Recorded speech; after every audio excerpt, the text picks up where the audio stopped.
She demanded, "If you don't buy me this $5,000 bag, you can't come to my birthday dinner." "I don't date broke men," I replied. "Have fun without me." Then I used that $5,000 to upgrade my flight to first class for a solo vacation when she saw my story drinking champagne while she was stuck paying her own tab.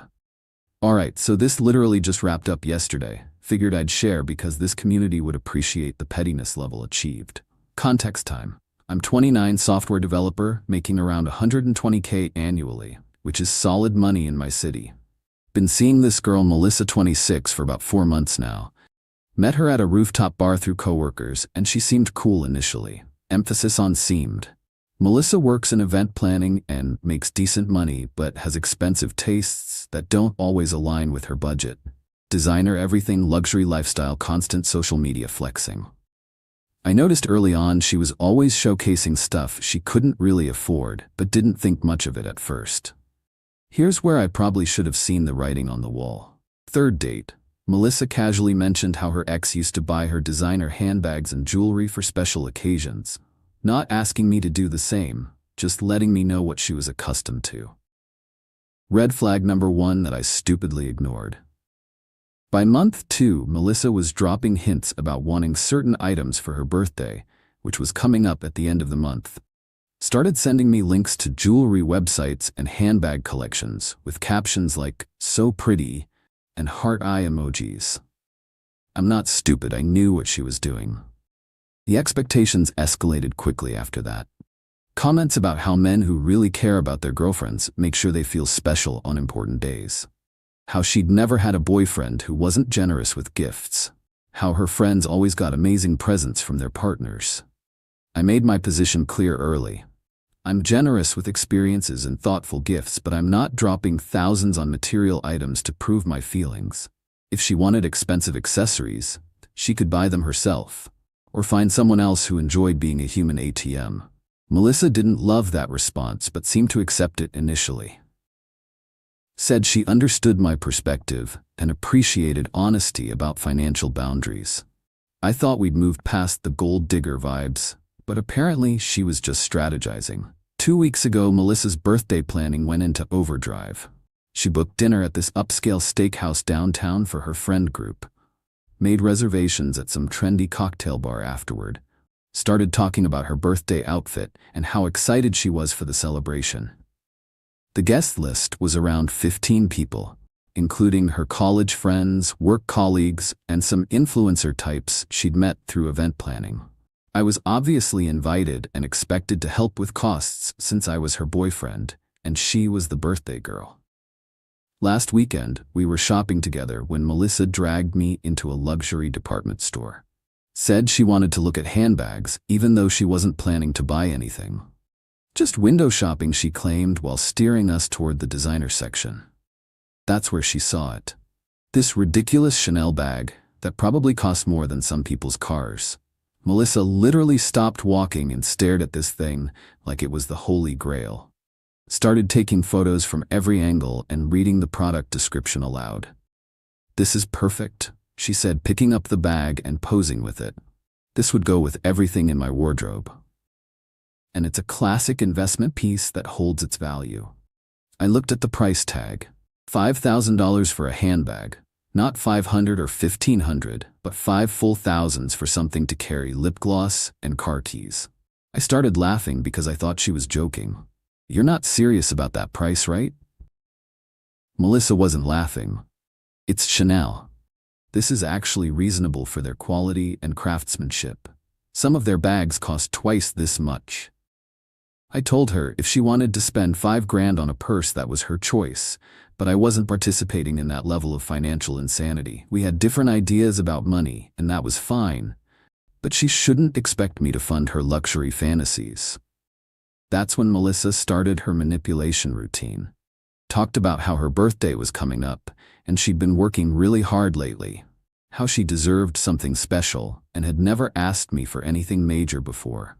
How couples support each other's happiness. I reminded her that 4 months wasn't long enough to be making $5,000 gift demands. That I'd already planned to get her something thoughtful for her birthday, but it wouldn't be designer accessories. She could appreciate whatever I chose, or find someone else to exploit. Melissa got quiet after that, said she needed to think about things and would talk to me later. I figured she was processing the reality check about my spending limits. Should have known she was planning something more manipulative. Thursday night, Melissa called with her ultimatum. She'd been thinking about our relationship and realized we had fundamental compatibility issues around generosity and showing appreciation. That she needed a partner who understood how to make her feel valued. If you don't buy me this bag, you can't come to my birthday dinner. I don't date broke men. I sat there for a second, processing what I'd just heard. This woman was holding her own birthday party hostage unless I dropped $5,000 on a handbag. The audacity was actually impressive in its boldness. Have fun without me. 3 words that apparently she wasn't expecting because she immediately started backtracking. Said she didn't mean it exactly like that, and we could discuss other options. Maybe I could put the bag on a payment plan or borrow money from family. I cut her off before she could dig herself deeper into gold digger territory. Told her she'd made herself very clear about what kind of relationship she wanted. Someone who paid $5,000 for birthday gifts wasn't someone I was interested in being. Wait, you're serious? You're going to let our relationship end over money? You already ended it when you made financial demands instead of appreciating the person I actually am. Melissa tried a different approach. Started crying about how hurt she was, that I didn't value our relationship enough to make a meaningful gesture.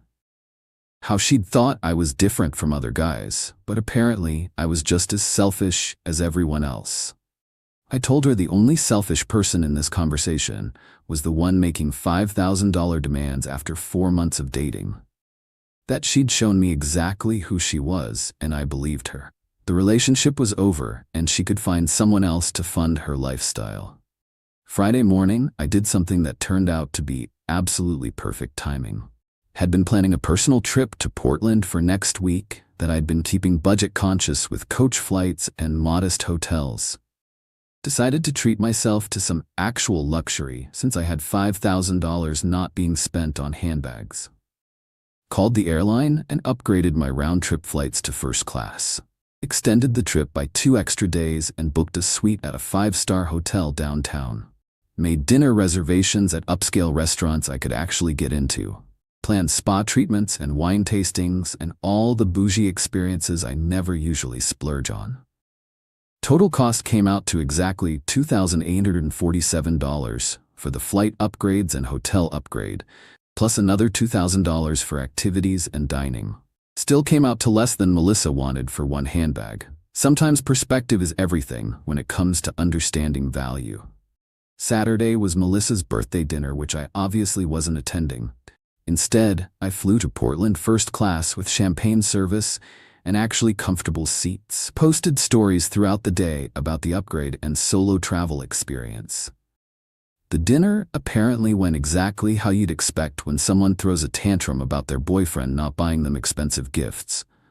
Melissa had to explain to 15 people why I wasn't there and foot the bill for her portion of an expensive group meal. Meanwhile, my stories were showing champagne service and first-class amenities. One of her friends texted me later asking what happened. I explained that Melissa had demanded a $5,000 handbag and uninvited me when I declined. The friend said that was insane and she wouldn't have paid that either. Apparently several people at the dinner had similar reactions. Sunday, I was posting stories from my hotel suite and the amazing restaurant I'd gotten last-minute reservations at, really emphasizing how much I was enjoying the solo vacation and peaceful atmosphere without any drama or financial demands. Melissa started watching every single story within minutes of posting. Then she began texting asking if we could talk when I got back. Said she'd been thinking about our conversation and maybe overreacted about the bag situation. Too little too late, obviously. Monday, I posted champagne on the hotel rooftop with panoramic city views. Tuesday was wine tasting in the Columbia River Gorge with first-class ground transportation. Wednesday was spa treatments and fine dining. All experiences that actually created memories instead of just flexing material possessions. The best part was knowing Melissa was watching every update while probably regretting her ultimatum strategy. She'd chosen a handbag over a relationship and gotten neither while watching me live my best life without her drama. Thursday, she called crying. Apparently her birthday weekend had been a disaster. Several friends had questioned why she'd make such expensive demands for only 4 months of dating. The group dinner turned awkward when she couldn't adequately explain my absence. "I made a mistake," she sobbed. "I was stressed about money and took it out on you. Can we please talk about working through this?" I was literally sitting in first class on my return flight sipping champagne when she called. The irony was too perfect not to appreciate fully before responding. "There's nothing to work through, Melissa. You showed me who you are when you made financial demands and threatened our relationship. I'm not interested in dating someone who sees me as a wallet with legs." She begged for another chance. Promised she'd never ask for expensive gifts again and would be grateful for whatever I chose to give her. Said she'd learned her lesson about making ultimatums and valued our connection more than material things. "If you valued our connection, you wouldn't have threatened to end it over a handbag. You made your priorities very clear, and I responded accordingly." Melissa tried guilt-tripping next, said I was being heartless by ending things over one mistake. That everyone deserves second chances when they realize they've acted badly. That holding grudges wasn't healthy for either of us. "You're right, everyone deserves second chances. You'll get yours with the next guy who's willing to buy you designer accessories. Just won't be me." The conversation ended with her promising to change and begging me not to give up on what we'd built together. I reminded her that what we'd built was 4 months of her testing my financial boundaries until she finally overplayed her hand. Got back home Friday to find she'd left a handwritten letter under my door, 3 pages of apologies and promises to do better. Said she'd been influenced by toxic friends who made her feel like she needed expensive things to be valued. That she'd rather have me than any designer bag. I threw the letter away without finishing it. Actions matter more than words, and her actions had shown me everything I needed to know about her character and values. Some people reveal who they truly are when they think they have leverage over you. The weekend was peaceful without constant pressure about money and gifts. Realized how much mental energy I'd been spending on managing her expectations and defending my financial choices. Being single was actually relaxing compared to dating someone with gold digger tendencies. Monday, Melissa showed up at my apartment building. The doorman called up to ask if I wanted to see her, and I declined. She apparently waited in the lobby for 2 hours, hoping I'd change my mind. Eventually left when the doorman told her she couldn't camp out indefinitely. Tuesday, she tried reaching me through LinkedIn with a professional message about wanting to discuss our relationship like mature adults. I blocked her there too, because using professional networking to circumvent personal boundaries is stalker behavior. Her friend Emma called Wednesday asking if I was willing to hear Melissa out. Apparently she'd been crying for days and couldn't understand why I was being so unforgiving about one mistake. Emma seemed to think I was overreacting to normal relationship conflict. I explained that demanding $5,000 after 4 months wasn't normal relationship conflict. That threatening to uninvite me from her birthday unless I bought her designer accessories wasn't one mistake, it was calculated manipulation. Emma said Melissa had always been high maintenance about gifts, but usually backed down when guys pushed back. That she'd probably expected me to negotiate, rather than actually ending things. Apparently, my immediate acceptance of the breakup caught everyone off guard. Maybe that's the problem, I told Emma. She's used to manipulating men who negotiate with financial ultimatums instead of walking away immediately. Thursday, I ran into one of Melissa's work colleagues at a coffee shop downtown. She approached me to say she'd heard about the birthday situation and thought Melissa had been completely out of line with her demands. Apparently, the story had spread through their office and most people agreed that expecting expensive gifts after such a short relationship was unreasonable. Several women had told Melissa she'd sabotaged a good thing by being greedy and materialistic. "She's been miserable since you broke up," the colleague said. I think she genuinely regrets how she handled things. I appreciated the update but explained that regretting consequences isn't the same as understanding why your behavior was wrong. That Melissa was probably more upset about losing someone to fund her lifestyle than about losing me specifically. This morning, I got a text from Melissa's number that was obviously written by someone else. Formal tone, asking if I would consider mediation to resolve our communication issues. Probably her sister or mother trying to help patch things up. I responded that there weren't any communication issues. Melissa had communicated very clearly that she expected $5,000 gifts and wouldn't date broke men. I'd communicated very clearly that I wasn't interested in that type of relationship. The Portland trip ended up being exactly what I needed to reset my perspective on dating and standards. Sometimes you need luxury experiences to remind yourself what actual value looks like versus empty materialism. $5,000 bought me first-class flights, gourmet meals, hotel suites, spa treatments, wine tastings, and memories that will last forever. Melissa wanted to spend the same amount on a handbag that would sit in her closet collecting dust. The whole experience taught me to trust my instincts about people's motivations and character. When someone shows you they're willing to manipulate you financially, believe them immediately. Don't wait around hoping they'll develop better values.